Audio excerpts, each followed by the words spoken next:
A laptop, Wi-Fi, and a passion for traveling. That's all you need if you want to become part of a growing trend, living and working as a digital nomad. It's not a new term or lifestyle choice, but the COVID-19 pandemic spread its popularity rapidly. So much so that certain countries have introduced special visas for these workers. And now Türkiye is one of them. Zeynep Gökçe has the story. Kate McInnes is at one of her favourite spots in Istanbul. She's originally from Canada, but has learnt the local habits and tastes, especially when it comes to breakfast.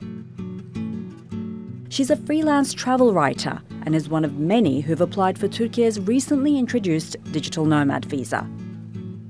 If her application is accepted, Kate can be guaranteed 6 months here, which is more convenient compared to the tourist visa, which usually only lasts for 90 days. But other nations also have visas for remote workers, so why pick Istanbul? I think it might be the city that has the most direct flights in the world, and as a travel writer, that's extremely appealing. Being able to take a weekend trip and have it be mere 2-3 hours to get anywhere in Europe, it's very appealing professionally. But Kate also has other reasons to adore Istanbul. She's even started writing what she calls a memoir plus a travel log for the city. The food culture is amazing. I've been to 50 countries as a travel writer, and I've never experienced such warm hospitality.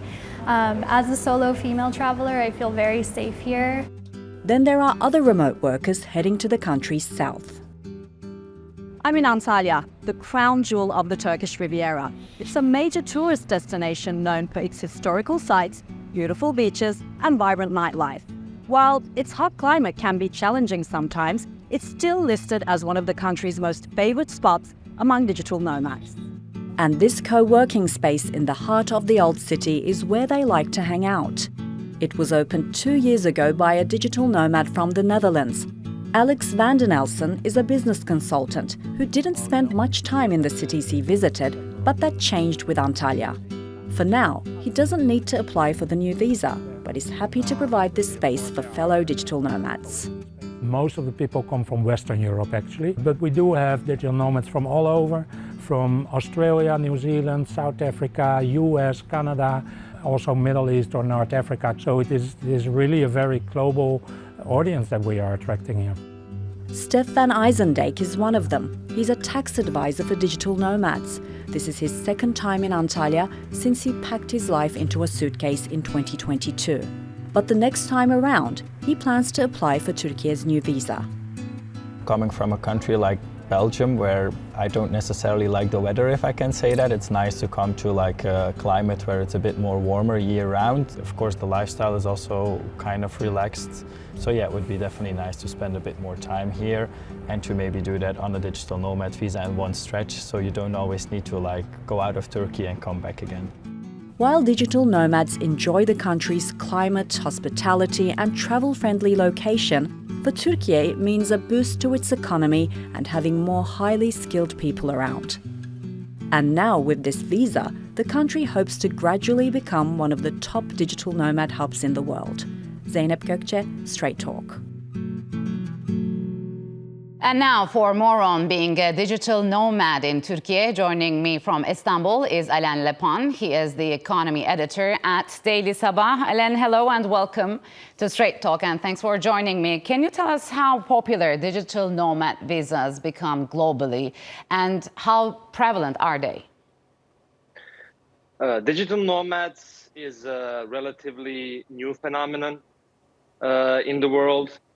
But together with the coronavirus pandemic, so to speak, it boomed around the world as people were confined to their homes and companies have had to make their employers work remotely from home and out of offices. So it has gained a lot of traction around the globe, which has prompted many countries to issue new types of visas to attract these kinds of workers. So you've mentioned the impact of COVID-19 pandemic, but what other factors made this popular? We can talk about conflict as well. conflicts have been creating a lot of instability, which has encouraged these kinds of qualified workers, skillful workers, to look for more flexible environments, to look for more secure environments around the world in other countries. So which countries are the most popular for digital nomads? We can talk about many countries, but to list some of the most popular ones, we can talk about Portugal in Europe. We can talk about Mexico in Latin America, and we can also mention Thailand in Southeast Asia as mostly the most preferable countries. So yes, you've mentioned Thailand, Indonesia, Mexico, Portugal. There's also Argentina. So where does Turkey stand when compared to these countries in the number of digital nomads? Well, Turkey has a couple of advantages compared to these markets. Turkey is still relatively new in this field. It launched its own visa program for these remote workers last year. But again, Turkey is known for its tourism potential. It's known for its affordability, which is one of the most critical, let's say, segments for these kinds of workers. So affordability makes it one of the reasons is why it is why the remote workers would prefer it. But among others, its tourism potential, its cultural and historical richness also make it stand among these markets. So which countries is the largest source of digital nomads? Do we know about it? There are some statistics, although it is, as I said, a relatively new phenomenon. There are some statistics putting the number of digital nomads around the world anywhere between 35 million. Half of these are Americans, and the number is estimated to grow consistently in the coming years. It is expected to reach around 40 million by the end of this year, and it could go as high as 60 million by 2030. So you've briefly mentioned about the geopolitical importance of Turkey, but other than that, what kind of advantages does Turkey offer to these digital nomads? Well, as I said, the affordability makes it one of the most preferable countries in tourism in general. The cultural richness, the cultural richness of the country is also what makes it an attractive destination for these kinds of workers. The Mediterranean region is known worldwide, which makes, let's say, these workers prefer mostly Mediterranean region of Turkey, to stay, to live and work there. So what would it take for Turkey to become a global hub for digital nomads? Well, Turkey is, as I said, relatively new in this field. It could expand the requirements it has set in its visa application. It could facilitate some of the processes. It could ensure a faster process of issuing these visas. It could also announce some incentives, maybe, which could make it stand even more ahead of the other attractive market. So to become more attractive, can we say Turkey has the necessary infrastructure? Yes, that is also one of the important factors that is, let's say, crucial for these kinds of workers. We can talk about internet infrastructure, transportation infrastructure, since these kinds of workers tend to travel while working. They are known as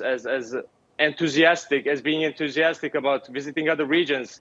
Turkey has a robust infrastructure when it comes to internet, when it comes to railways, when it comes to the air transport. So this is although it is still new, but it has enough infrastructure that can make it even more attractive. So what would hosting a substantial number of digital nomads mean for the Turkish economy and the tourism sector?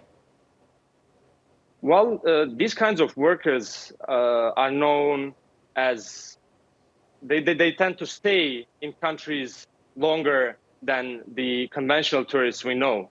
So they can stay from 6 months. It can be extended to 2-3 years. Mm-hmm. So they are doing their shoppings. They are contributing to local economies. They're doing it through spendings, through real estate, and this can.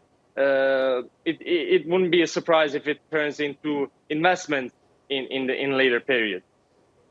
So if Turkey really becomes an attraction spot for international digital nomads, I mean, how would that impact the locals, especially in the country's south?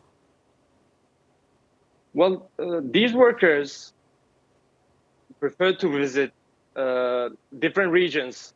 This could also add some value to Turkey's tourism potential, tourism promotional campaign, since they used to visit some lesser known areas, which can also contribute to local communities there through their spendings, through their accommodation, through their stay there.